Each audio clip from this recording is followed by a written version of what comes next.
देखा जाए तो महिलाओं के ऊपर और दलितों के ऊपर अत्याचार के मामले में राजस्थान नंबर 1 के स्थान पर आता है।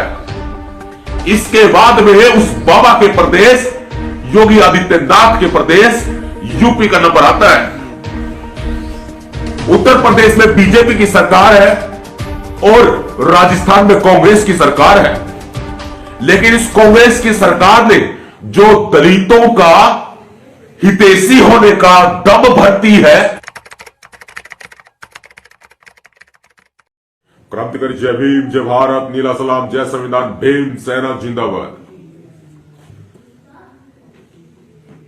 जितने साथी आज लाइव वीडियो के साथ जुड़ेंगे, बहुत ही दर्दनाक घटना घटित हुई है और ये जो घटना मैं आपको बता रहा हूं, ये सरकारों का निठल्लापन साबित करती है और ये घटना प्रशासन का निठल्लापन साबित करती है। ये बड़ी लापरवाही नहीं कहेंगे, बल्कि अपने फर्ज के प्रति जो सरकारें और प्रशासन लापरवाह हुए बैठे हैं, या यूं कहें कि अगर गरीबों के साथ, दलितों के साथ, किसानों के साथ, महिलाओं के साथ कोई भी घटना अगर घटित होती है तो उसके ऊपर कार्रवाई नहीं करते हैं, जिसका खामियाजा मानव जाति को भुगतना होता है। यानी कि उन गरीबों को भुगतना होता है, उन दलितों को भुगतना होता है, उन महिलाओं को, किसानों को भुगतना होता है। मैं हरियाणा के पड़ोस में राजस्थान की बात कर रहा हूं। राजस्थान वैसे तो राजाओं का प्रदेश है, लेकिन राजस्थान में जो पुलिस है और जो राजस्थान की सरकार है, अशोक गहलोत की कांग्रेस की सरकार बुजदिल हुई बैठी है। ये अशोक गहलोत की सरकार तानाशाह हुई बैठी है। ये अशोक गहलोत की सरकार नमक हराम हुई बैठी है। ये अशोक गहलोत का प्रशासन नमक हराम प्रशासन है। क्योंकि राजस्थान में, पूरे देश भर में अगर देखा जाए तो महिलाओं के ऊपर और दलितों के ऊपर अत्याचार के मामले में राजस्थान नंबर 1 के स्थान पर आता है। इसके बाद में उस बाबा के प्रदेश योगी आदित्यनाथ के प्रदेश यूपी का नंबर आता है। उत्तर प्रदेश में बीजेपी की सरकार है और राजस्थान में कांग्रेस की सरकार है। लेकिन इस कांग्रेस की सरकार ने जो दलितों का हितैषी होने का दम भरती है, माननीय श्रीमती प्रियंका गांधी और माननीय श्री राहुल गांधी जो दम भरते हैं दलितों का हितैषी होने का और जो महिलाओं का हितैषी होने का दम भरते हैं, उनके गुब्बारे की हवा आज मैं यहां निकालने वाला हूं। लाइव वीडियो को शेयर ठोको और ज्यादा से ज्यादा शेयर ठोको। अगर राजस्थान के हो तो पीछे ना हटना, क्योंकि पाकिस्तान के बॉर्डर पे बाड़मेर पड़ता है, हमारे भारत में है, पाकिस्तान में नहीं है। हमारे भारत में है, पाकिस्तान में नहीं है। बाड़मेर में गीड़ा तहसील और थाना गीड़ा, तहसील गीड़ा, थाना गीड़ा, बाबू राम नाम के एक अनुसूचित जाति के व्यक्ति ने आत्महत्या कर ली। आपको याद होगा वो सुसाइड का दौर, जब रोहित वेमुला ने सुसाइड किया था। आज बाबूराम ने सुसाइड किया है, राजस्थान के बाबूराम मेघवाल ने सुसाइड किया है। लेकिन राहुल गांधी के मुंह से या प्रियंका गांधी के मुंह से जरा सी आहा तक नहीं निकली। जो दोनों भाई बहन हाथरस की एक दलित बिटिया मनीषा के साथ में जो गैंगरेप की घटना घटित हुई थी, उस गैंगरेप की घटना को लेकर के कैमरा सामने लेकर के अपने फोटो खिंचाते घूम रहे थे। आज वो राहुल गांधी, प्रियंका गांधी कहां मर गए? उत्तर प्रदेश में बात करते हैं कि उत्तर प्रदेश में गुंडा राज है, लेकिन उत्तर प्रदेश में तो गुंडा राज है ही है, राजस्थान में महागुंडा राज है। कहां मर गए वो इटली के लोग? जवाब दे हमें। एक SC ST के मेंबर बाबूराम ने सुसाइड किया है। क्या आप ये पूछना नहीं चाहोगे कि सुसाइड क्यों किया है?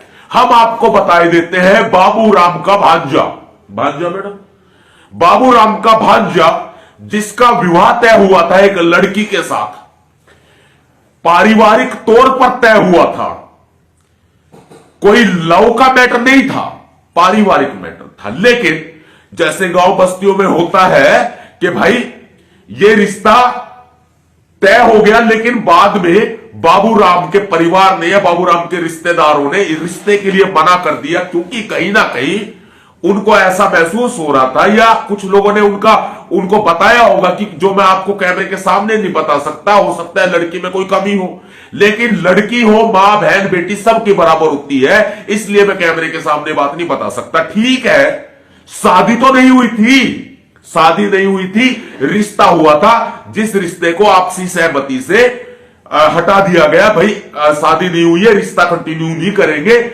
आप रहने दीजिए।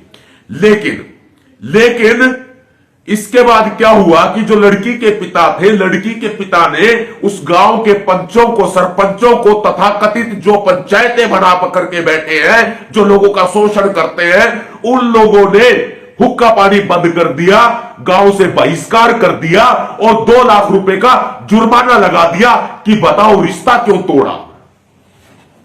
ना तो पुलिस चुस्की, ना अशोक गहलोत के कान के नीचे जू रेंगी, ना बाड़मेर के प्रशासन ने कुछ किया।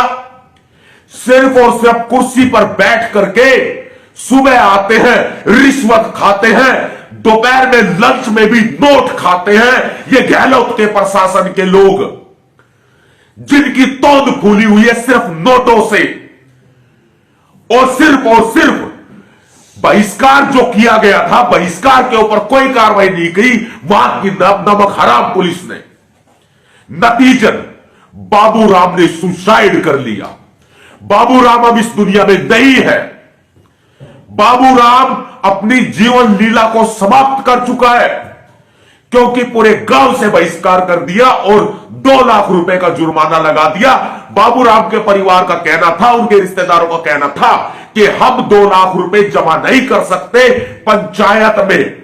यह कोई सरकारी फरमान नहीं था, यह कोई गहलोत का फरमान नहीं था, यह पुलिस का फरमान नहीं था, यह प्रशासन का फरमान नहीं था, लेकिन यह पुलिस के गुंडों का फरमान था, लेकिन यह बाड़मेर प्रशासन के गुंडों का फरमान था। यह अशोक गहलोत के, प्रियंका गांधी के, राहुल गांधी के गुंडों का फरमान था। जो पंचायती गुंडे हैं, यह उन गुंडों का फरमान था। 2 लाख रुपए का जुर्माना लगाया और बहिष्कार कर दिया। नतीजन बाबूराम ने आत्महत्या कर ली। अब बाबूराम को न्याय मिलना चाहिए, नहीं मिलना चाहिए, बताओ, जवाब दो हमें आप। भीम सैनिक कितने जुड़े हैं आज?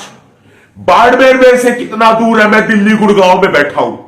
आदेश होगा समाज का तो चलाऊंगा, लेकिन आऊंगा तो तहस नहस कर जाऊंगा। मैं पूरे बाड़मेर को नीला करके जाऊंगा, लेकिन बाड़मेर के जो चक्का जाम करके बाड़मेर की आबो हवा बदल जाऊंगा। मैं बाड़मेर को पाकिस्तान नहीं बनने दूंगा, बाड़मेर को राजस्थान ही रहने दूंगा।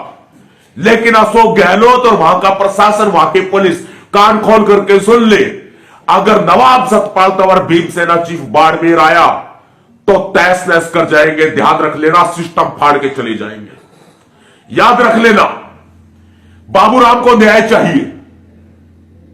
मैं अपने सभी भीम सैनिकों से, अपने साथियों से, अपने भाइयों से, अपने दोस्तों से, माताओं से, बुजुर्गों से, युवा साथियों से अपील करता हूं कि बाबूराम का परिवार, उनके रिश्तेदार, सामाजिक साथी धरने पर बैठे हैं। धरने पर बैठे हैं, जगह बताना जरा मैडम। गिड़ा मुर्दाघर, बाड़मेर गिड़ा मुर्दाघर। उन्होंने मौचरी में बैठे हैं, मुर्दाघर में। उन्होंने अभी शव नहीं लिया है, डेड बॉडी नहीं ली है, धरने पर बैठे संघर्ष कर रहे हैं। आसपास के साथी, जो बाड़मेर के साथी है और आसपास के साथियों, और राजस्थान की भीमसेना के पदाधिकारी भी बता देते हैं, सभी पदाधिकारियों को बता देते हैं, घरों से बाहर निकलो, घरों से बाहर निकलो और जाकर के इनका साथ दो। यह परिवार न्याय मांग रहा है। और हां, उस परिवार को भी बात कह देते हैं। आज सुबह से लगातार हमारे पास में, मेरी पर्सनल सेक्रेटरी मैम के पास में फोन आ रहे हैं। पीए साहब ने उनको आश्वासन दिया है कि पूरी मदद की जाएगी। मैं इस पर आज लाइव दे रहा हूं, हमने ट्वीट भी किया है, हम पुलिस अधिकारियों से बात भी कर रहे हैं। डिमांड सिर्फ इतनी है, जो तथाकथित जो हत्यारे पंच सरपंच हैं उनको गिरफ्तार करो। आईपीसी 306 और आईपीसी 384 में यह मुकदमा दर्ज हुआ है। आईपीसी 306 नॉन बेलेबल है और 10 साल तक की सजा का प्रावधान है, तो गिरफ्तारी बनती है। यह पुलिस, यह प्रशासन या मुख्यमंत्री अशोक गहलोत जी, ये कानून से ऊपर नहीं है, भारतीय संविधान से ऊपर नहीं, ये बताई दे रहे हैं। होश में आ जाओ वरना होश फाख्ता कर देंगे, होश ठिकाने ला देंगे। हमें गिरफ्तारी चाहिए वरना बाड़मेर का चक्का जाम होगा, पूरे राजस्थान का चक्का जाम होगा, बताई दे रहे हैं।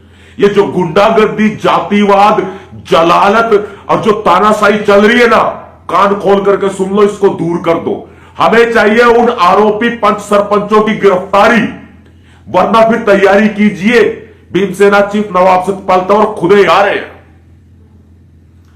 और जो आसपास के साथी हैं, आप आवाज बने भाई इस परिवार की, आप इस परिवार की आवाज बने, कंधे से कंधा मिला के साथ खड़े हो। सबसे पहले वहां आप जरूरी है, मेरे से भी पहले वहां आप जरूरी है। अगर आप बाड़मेर के निवासी हैं तो आप वहां इंपॉर्टेंट हैं, आप जरूरी हैं। राजस्थान के सभी साथियों से मेरा निवेदन है कि आप इस परिवार का साथ दें, बाबूराम को न्याय दिलाएं। जितने साथी जुड़े हैं, मैं सभी साथियों को क्रांतिकारी जय भीम के साथ अभिवादन करता हूं, धन्यवाद व्यक्त करता हूं कि आपने अपने भैया जी को सुना। और बस ये दर्द जो आज मेरा छलक रहा है ना, इस दर्द की मैं आपको कहता हूं कि इस दर्द की कोई इंतहा नहीं है, इस दर्द की कोई सीमा नहीं है। रोजाना एट्रोसिटीज हो रही है, लेकिन मैं अपने समाज को वो एकजुट देखना चाहता हूं कि अन्याय के खिलाफ आप लड़े। कोई दिक्कत परेशानी होती है, भैया जी खड़े हैं, अपने आप संभाल लेंगे। क्रांतिकारी जय भीम, जय भारत, नीला सलाम, जय संविधान, भीम सेना जिंदाबाद।